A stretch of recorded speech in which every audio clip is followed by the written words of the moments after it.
Dans cette nouvelle vidéo, nous allons vous apprendre les techniques de base du handballeur, accompagnées du règlement essentiel à connaître afin de pouvoir pratiquer cette activité du mieux possible.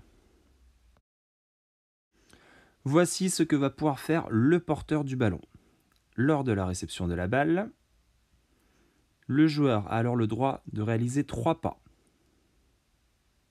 1, 2, 3. À ce moment-là, soit il tire, soit il passe, soit il dribble. Et lorsqu'il dribble, il peut dribbler en illimité tout en se déplaçant.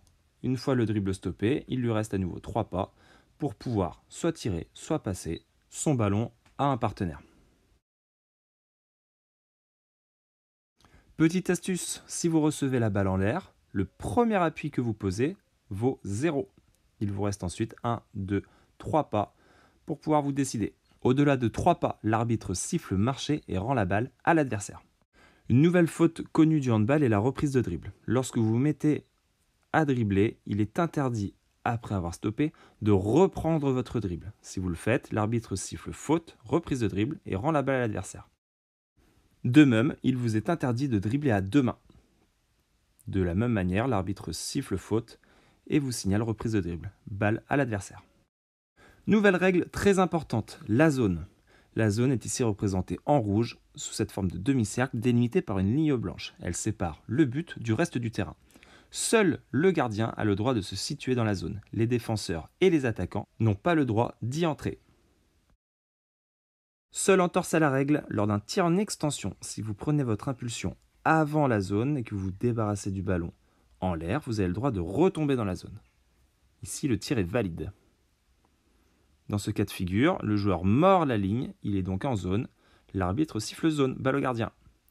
Ici, pareillement, le tireur tire alors qu'il est retombé dans la zone. L'arbitre siffle zone. Le shoot est valide, le pied est derrière la ligne. Le shoot est invalide, le pied est sur la ligne. Et ici, il mord la ligne, il y a également zone. Voici maintenant les 3 formes de tir. Le tir en appui, je suis bien équilibré sur mes 2 appuis et je tire les appuis au sol. Le tir dans la foulée, c'est-à-dire dans la course, je vais tirer au cours de mon déplacement. Et enfin, le plus important, le tir en extension. Dans ma course, j'impulse sur une jambe et je tire lorsque je suis en l'air. Lorsque le ballon sort du terrain, on réalise une touche à l'endroit où il est sorti. Pour ce faire, on fait la remise en jeu en plaçant son pied sur la ligne de touche. Pareil, lors d'un corner, on place son pied à l'angle du terrain. Attention, le corner n'existe que si c'est un défenseur qui sort la balle derrière le but, pas le gardien.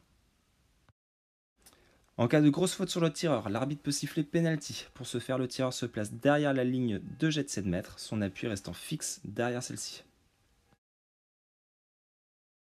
Il va maintenant falloir maîtriser l'art de la passe. Pour ce faire, placez votre appui opposé à votre bras porteur du ballon, devant vous.